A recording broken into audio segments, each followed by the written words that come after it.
നിങ്ങൾ കാര്യങ്ങളൊക്കെ ഏകദേശം അറിഞ്ഞു കാണുമല്ലോ. അറിഞ്ഞില്ലെങ്കിൽ ഞാനൊന്ന് സൂചിപ്പിക്കാം. ഉത്തരേന്ത്യക്കാരുടെ വിശുദ്ധ മാസമായ സാവൺ ജൂലൈ 22 മുതലാണ് ആരംഭിക്കുന്നത്. സാവൺ ആദ്യ ദിവസം മുതൽ തന്നെ കവൽ തീർത്ഥാടകർ ഹരിദ്വാറിലേക്ക് പുറപ്പെടുന്ന കൻവർ യാത്ര ആരംഭിക്കും. വളരെ പ്രസിദ്ധമായ ഒരു തീർത്ഥയാത്രയാണത്.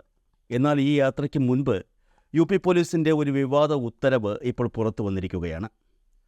കൻവാർ യാത്ര സഞ്ചരിക്കുന്ന റൂട്ടിലെ കടയുടമകളോടാണ് യോഗി സർക്കാർ ഉത്തരവ് പുറപ്പെടുവിച്ചിരിക്കുന്നത്. കൻവാർ തീർത്ഥാടകർക്ക് ഏത് കടയിൽ നിന്നാണ് സാധനങ്ങൾ വാങ്ങുന്നതെന്നറിയാൻ എല്ലാ കടകളിലും വണ്ടികളിലും കടയുടമയുടെയും അവിടെ നിൽക്കുന്ന ജീവനക്കാരുടെയും പേരുകൾ എഴുതണമെന്നാണ് ഉത്തരവിൽ പറഞ്ഞിരിക്കുന്നത്. അതായത് കട നടത്തുന്നവരുടെ ഐഡൻറ്റിറ്റി തീർത്ഥാടകർക്ക് തിരിച്ചറിയാൻ വേണ്ടി. പച്ച മലയാളത്തിൽ പറഞ്ഞാൽ ഹിന്ദുവല്ലാത്ത ഒരുത്തൻ്റെ കടയിൽ നിന്നും സാധനങ്ങൾ വാങ്ങേണ്ട എന്ന് വ്യക്തമാക്കുകയാണ് ഇവിടെ. എന്തൊരു കഷ്ടമാണെന്ന് നോക്കണം. ഉത്തർപ്രദേശ് പോലീസിൻ്റെ വിവാദ നിർദ്ദേശങ്ങൾക്ക് പിന്നാലെ മുഖ്യമന്ത്രി യോഗി ആദിത്യനാഥ് തന്നെ രംഗത്തെത്തി. ഉത്തർപ്രദേശിലെ കൻവാർ റൂട്ടുകളിലുടനീളമുള്ള ഭക്ഷണശാലകളിൽ നെയിം പ്ലേറ്റുകൾ സ്ഥാപിക്കേണ്ടി വരുമെന്നും കടകളിൽ ഉടമയുടെയും നടത്തിപ്പുകാരൻ്റെയും പേരും ഐഡൻറ്റിറ്റിയും രേഖപ്പെടുത്തണമെന്നും മുഖ്യമന്ത്രിയുടെ ഓഫീസ് അറിയിച്ചു കഴിഞ്ഞു. കൻവാർ തീർത്ഥാടകരുടെ വിശ്വാസ സംശുദ്ധി നിലനിർത്തുന്നതിനാണ് ഈ തീരുമാനമെന്നും ഹലാൽ സർട്ടിഫിക്കേഷനുള്ള ഉൽപ്പന്നങ്ങൾ വിൽക്കുന്നവർക്കെതിരെ നടപടിയെടുക്കുമെന്നും മുഖ്യമന്ത്രിയുടെ ഓഫീസ് അറിയിച്ചിരിക്കുകയാണ്. എന്നാൽ അവിടെയാണ് ഒരു വിഷയം ഇപ്പോൾ ഉയർന്നു വന്നിരിക്കുന്നത്. നമ്മൾ പറയാറില്ലേ, ആരുമില്ലാത്തവർക്ക് ദൈവം കാണുമെന്നൊക്കെ. അതുപോലെ ഒരു സംഭവമാണ് ഇതുമായി ബന്ധപ്പെട്ട് ഇപ്പോൾ ഉണ്ടായിരിക്കുന്നത്.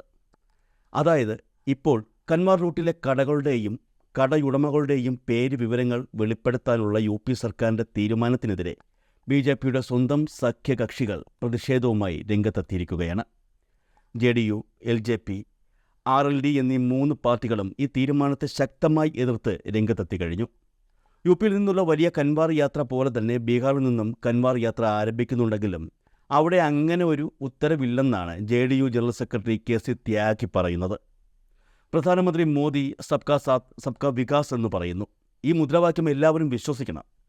ഉത്തർപ്രദേശിൽ ഇപ്പോൾ ഏർപ്പെടുത്തിയിരിക്കുന്ന നിയന്ത്രണങ്ങൾ പ്രധാനമന്ത്രി മോദിയുടെ മുദ്രാവാക്യത്തിന് എതിരാണെന്നും അദ്ദേഹം പറഞ്ഞു.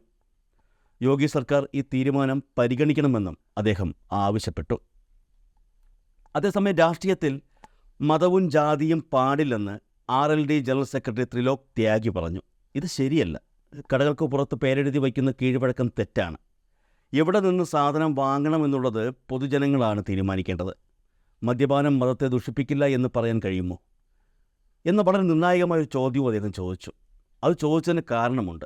മാംസം മാത്രമാണോ മതത്തെ ദുഷിപ്പിക്കുന്നത്, മദ്യം ദുഷിപ്പിക്കില്ല എന്നാണ് അദ്ദേഹത്തിൻ്റെ ചോദ്യത്തിൻ്റെ അർത്ഥം. എന്തുകൊണ്ടാണ് യു പി മന്ത്രിമാർ മദ്യത്തെക്കുറിച്ച് സംസാരിക്കാത്തതെന്ന് RLD ജനറൽ സെക്രട്ടറി ചോദ്യമുന്നയിച്ചു. പാവപ്പെട്ടവൻ്റെ കടകൾക്ക് നേരെ വിരൽ ചൂണ്ടിയാൽ മാത്രം മതിയോ? മദ്യത്തിനെതിരെ എന്തുകൊണ്ടാണ് നടപടിയെടുക്കാത്തത്? എന്തായാലും ഒന്നൊന്നര ചോദ്യങ്ങളാണ് അദ്ദേഹം ചോദിച്ചിരിക്കുന്നത്. അദ്ദേഹത്തിൻ്റെ ചോദ്യത്തിന് ഉത്തരം ഉണ്ടാകും എന്ന് എനിക്ക് തോന്നുന്നില്ല. തീർന്നില്ല. കടകളുടെയും കടയുടമകളുടെയും പേരുകൾ വെളിപ്പെടുത്താനുള്ള മുസാഫർ നഗർ പോലീസിൻ്റെ തീരുമാനത്തെ പിന്തുണയ്ക്കുന്നില്ലെന്ന് കേന്ദ്രമന്ത്രിയും BJP സഖ്യകക്ഷിയുമായ ചിരാഗ് പാസ്വാൻ വ്യക്തമാക്കി. മുസാഫർ നഗർ പോലീസിൻ്റെ ഈ തീരുമാനത്തെ സംബന്ധിച്ച് രൂക്ഷമായ വിമർശനമാണ് ചിരാഗ് പാസ്വാൻ ഉന്നയിച്ചത്. ജാതിയുടെയോ മതത്തിൻ്റെയോ പേരിൽ എന്തെങ്കിലും വിഭജനം ഉണ്ടാകുമ്പോഴെല്ലാം ഞാൻ അതിനെ ഒരു തരത്തിലും പിന്തുണയ്ക്കുന്നില്ല എന്ന് ഉറപ്പിച്ചു പറയുകയും ചെയ്തു അദ്ദേഹം. എന്തായാലും ഹിന്ദുക്കളുടെ വോട്ടുകൾക്ക് വേണ്ടി നമ്മുടെ യു പി സർക്കാർ ചെയ്ത ഈ തോന്നിവാസം വിവരമുള്ളവന് കണ്ടു നിൽക്കാൻ കഴിയുന്നില്ല എന്നുള്ളത് തന്നെയാണ് യാഥാർത്ഥ്യം. ഈ BJPക്കാർ അല്ലാതെ ഏതെങ്കിലും ഒരാൾ ഇക്കാര്യത്തെക്കുറിച്ച് നല്ലത് പറഞ്ഞു? ആരും പറയില്ല. കാരണം നടക്കാനിരിക്കുന്ന 10 മണ്ഡലങ്ങളിലെ നിയമസഭാ ഉപതെരഞ്ഞെടുപ്പിനോട് അനുബന്ധിച്ച് വോട്ട് കിട്ടാൻ വേണ്ടി കളിക്കുന്ന നാറിയ കളികളുടെ ഭാഗമാണ് ഈ തീരുമാനമെന്ന് ഏത് കൊച്ചു കുഞ്ഞിനു പോലും അറിയാം. കടകൾക്ക് മുന്നിൽ കടയുടമയുടെയും ജീവനക്കാരുടെയും പേരുകൾ എഴുതി വയ്ക്കണമെന്ന് യോഗി തീരുമാനത്തിനെതിരെ കോൺഗ്രസ് നേതാവ് ഇമ്രാൻ മസൂദും രംഗത്തെത്തി. വെറുതെ ഒരു വിമർശനമല്ല അദ്ദേഹം പറഞ്ഞത്. ഞങ്ങൾ ഇതിനകം കൻവാർ യാത്രാ ക്യാമ്പുകളിൽ സേവനമനുഷ്ഠിച്ചിരുന്നു. കൻവാർ തീർത്ഥാടകരുടെ വസ്ത്രങ്ങളും ആഭരണങ്ങളും മുസ്ലിം കരകൗശല വിദഗ്ധരാണ് നിർമ്മിച്ചിരിക്കുന്നത്.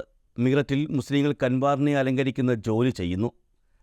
നിങ്ങൾ ഇങ്ങനെ വെറുപ്പിച്ച് സംസാരിക്കുന്നത് കൊണ്ട് യാതൊരു ഉപയോഗവുമില്ല. ഇത് കൻവാരിയർക്ക് ഒരു മാറ്റവും ഉണ്ടാക്കില്ല. ഞങ്ങൾ പരസ്പരം സ്നേഹിക്കുന്നു. എൻ്റെ പൊന്നു സാറേ, ഇതൊന്നും നിങ്ങൾക്ക് പറഞ്ഞാൽ മനസ്സിലാകില്ല എന്ന് യോഗിയെയും യോഗിയുടെ തീരുമാനത്തെയും തേച്ച് ഒട്ടിച്ചിരിക്കുകയാണ് ഇമ്രാൻ മസൂദ്. നേരത്തെ തന്നെ യോഗി സർക്കാരിൻ്റെ ഉത്തരവിനെതിരെ AIMIM തലവൻ അസദുദ്ദീൻ ഒവൈസി രംഗത്തെത്തിയിരുന്നു. ഈ ഉത്തരവ് മുസ്ലിം കടയുടമകളെ ലക്ഷ്യം വയ്ക്കാനുള്ള ശ്രമമാണെന്നും അതിനാൽ ഒരു മുസ്ലിം കടയിൽ നിന്ന് അബദ്ധവശാൽ പോലും എന്തെങ്കിലും വാങ്ങാനുള്ള ബുദ്ധിമുട്ട് ഒരു ഹിന്ദു ഭക്തനും നേരിടേണ്ടി വരില്ലെന്നും അദ്ദേഹം പറഞ്ഞു. ഈ തീരുമാനത്തെ ഹിറ്റ്ലറുടെ ജർമ്മനിയിലെ ജൂത വ്യാപാര സ്ഥാപനങ്ങളുടെ ബഹിഷ്കരണവുമായാണ് അദ്ദേഹം താരതമ്യം ചെയ്തത്. ഉത്തർപ്രദേശിലുടനീളമുള്ള കൻവാർ റൂട്ടുകളിലെ ഭക്ഷണശാലകളിൽ നെയിം പ്ലേറ്റുകൾ സ്ഥാപിക്കണമെന്നും കടകളിൽ ഉടമയുടെയും നടത്തിപ്പുകാരുടെയും പേരും ഐഡന്റിറ്റിയും രേഖപ്പെടുത്തണമെന്നും മുഖ്യമന്ത്രി യോഗി ആദിത്യനാഥിൻ്റെ ഓഫീസ് വെള്ളിയാഴ്ച ഉത്തരവിൽ വ്യക്തമാക്കിയിരുന്നു. കൻവാർ തീർത്ഥാടകരുടെ വിശ്വാസ സംശുദ്ധി നിലനിർത്തുന്നതിനാണ് ഈ തീരുമാനമെന്നും ഹലാൽ സർട്ടിഫിക്കേഷനുള്ള ഉൽപ്പന്നങ്ങൾ വിൽക്കുന്നവർക്കെതിരെ നടപടിയെടുക്കുമെന്നും CMO അറിയിച്ചു. പക്ഷേ നമ്മളിപ്പോൾ കാണുന്നത് യോഗിയുടെ ഈ തീരുമാനത്തെ ഈ രാജ്യം മുഴുവനും ഒന്നിച്ചു നിന്ന് എതിർക്കുന്ന കാഴ്ചകളാണ്.